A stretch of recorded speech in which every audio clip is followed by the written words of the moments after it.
그들로부터, 그 가족으로부터 하나님의 새로운 역사, 그 시작을 하나님이 꿈꾸셨던 것입니다.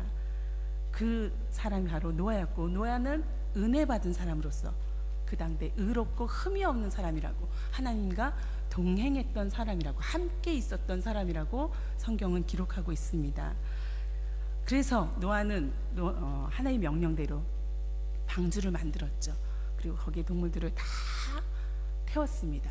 그리고 홍수가 본격적으로 시작되었고, 그 홍수는 40일 동안 물이 끊임없이 이 땅에 내렸습니다. 그리고 그 물이 감하고 빠지는데도 150일이라는 시간들이 걸렸습니다. 노아의 배가 아라랏산의 그 산 봉우리에 걸려서 멈춰서서 이제 그들이 육지로 나오기를 기다리고 있는 시간이 되었습니다. 그 기다림은 매우 길었던 것을 우리가 성경을 통해서 알 수 있습니다. 그들은 이제 죽음에서, 그 심판으로부터 안전하게 지켜주었던 그 방주로부터 이제 나올 시간이 되었습니다. 물론 그 나오기까지는 오늘 성경이 기록한 대로 노아는 조바심도 났겠고, 언제까지 이 방주 속에 있어야 하는가, 그런 가운데 불안했을 수도 있고, 그리고 지루하고 답답하기도 했었을 것입니다. 그래서 언제쯤 여기서 나갈까, 까마귀를 날려보내기도 하고 비둘기를 3차례나 날려보내는 일들을 했습니다. 그러나 하나님께서 이제 나오라고 명령했을 때 드디어 노아는 그 가족과 동물들을 다 이끌고 그 방주로부터 나오는 것입니다. 생명이었던, 구원이었던 그 방주로부터 이제 다시 척박한 땅으로 그 발을 내디뎌야 하는 그런 상황이 된 것입니다. 그가 다시 밟은 땅은 어땠을까요? 여러분들도 텔레비전이나 뉴스에서, 인터넷에서 보면은 자연재해가 싹 쓸고 간 자리를 보면, 쓰나미가 왔다 간 자리를 보면, 와, 여기서 무엇을 시작할 수 있을까?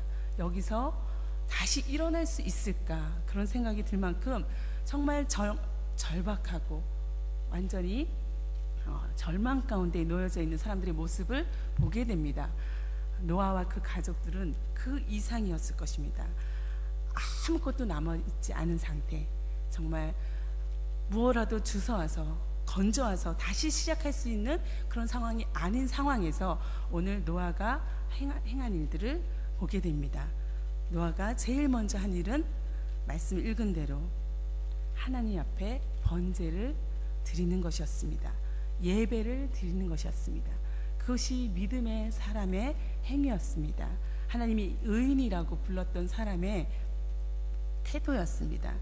그는 정결한 짐승, 그리고 새 중에서 제물을 취해서 하나님께 제단을 쌓고 예배를 드렸습니다. 그는 눈에 보이는 것, 아무것도 없는 가운데, 절망 가운데 머물러 있지 않고 하나님의 마음, 하나님의 행하심, 하나님의 뜻에 집중해서 이제 다시 한번 하나님의 그 뜻을 구하고 감사하고 반응하고, 또 그 가운데 소망을 보는, 그 미래를 보는 그 예배를 오늘 드리고 있는 것입니다. 하나님이 우리에게 원하시는 것, 하나님이 피조물인 우리에게, 사람에게 원하는 것은 바로 이것입니다. 하나님의 마음을 아는 것, 하나님의 마음을 우리가 헤아리고 그것에 순복하고 그것에 엎드리고 예배하고 그 가운데 소망을 보는 것, 그것이 오늘 우리 칠레 영락교회도 하나님이 원하시는 그런 마음일 것입니다.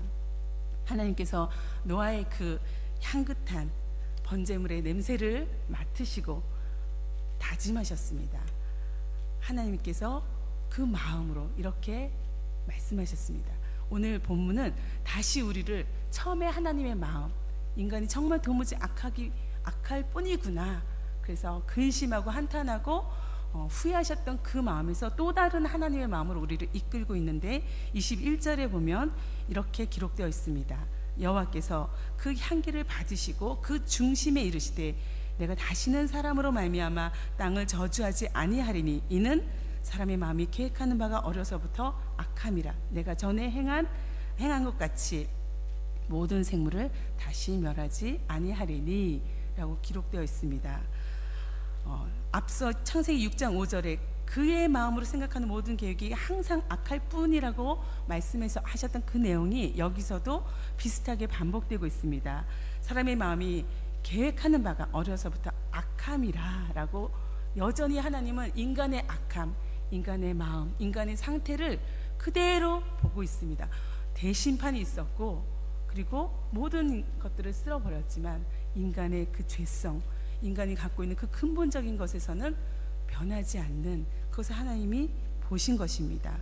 하나님이 대수술을 통해서 인간들을 고치길 원하지만 인간은 그 수술 가운데도 변하지 않는 것들이 있습니다. 그것은 사실 우리가 너무도 많이 주변에서 보는 모습이죠. 항상 비관적인 사람은 늘 비관적인 태도를 취합니다. 누군가를 늘 비난하는 사람은 남의 허물만을 계속 봅니다.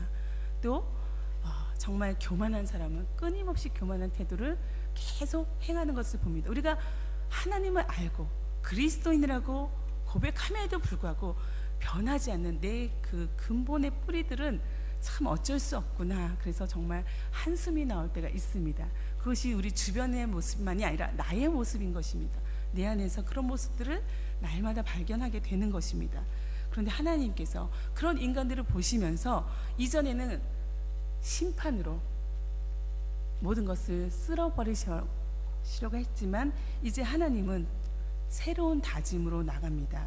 오늘 그 말씀이 세번역에는 하나님의 앞서 중심에 이르시되 라고 표현했던 내용이 세번역에는 주님께서 그 향기를 맡으시고서 마음속으로 다짐하셨다라고 표현되어 있습니다. 그 다짐의 내용이 다시는 사람이 악하다고 하여서 땅을 저주하지는 않겠다. 사람으로 인해서 모든 것을 다 멸하지 않겠다라는 것입니다. 사람은 어릴 때부터 그 마음의 생각이 항상 악하기 때문이다. 다시는 이번에 한 것 같이 모든 생물을 없애지는 않겠다라고 하나님이 새로운 다짐으로 나아가셨습니다. 그리고 노아와 언약을 맺은 것입니다. 인간의 마음과 하나님의 마음은 이렇게 다릅니다. 인간은 참 변하지 않고 악하고 근본이 참 하나님과 반대되는 그런 속성들이 우리 안에 있습니다. 그것이 사실입니다. 하나님은 심판하셨던 그 하나님, 그러나 그 가운데 노아를 구원하셨던 하나님은 또다시 인류를 은총 가운데, 은혜 가운데 초청하고 있는 것입니다. 그것이 바로 종국적으로는 예수 그리스도인 것입니다. 우리를 심판하는 대신 예수 그리스도를 통해서 그가 스스로 자신을 상처 입힘으로 스스로를 고통 가운데 부름으로 우리를 구원하시고자 하는 계획인 것입니다. 그 말씀이 바로 성경 전반에 기록된 것이고 오늘 우리에게 주시는 하나님의 메시지고 마음입니다. 오늘 이 아침에 다시 한번 우리는 우리의 모습들을 보는 동시에 하나님의 마음에 집중되기를 원합니다. 변함없으신, 그러나 또 우리를 향해 은혜 가운데로, 은총 가운데로 부르시는 하나님, 그리고 용서하시는 하나님, 그 하나님에 집중하고 무엇보다도 그 하나님의 마음을 우리가 알고 인정하고 하나님께 예배하는 자로 다시 서기를 원합니다. 하나님, 이 예배가 이 시간에 멈추지 않고 오늘 하루 종일 순간마다 계속될 수 있게 해주시고 내 생애 평생에 계속될 수 있는 은혜를 주십시오. 그리고 그것이 우리 칠레 영락교회에 그 은혜가 가득할 수 있게 해달라고 간구하며 나아가기를 원합니다. 함께 기도하겠습니다.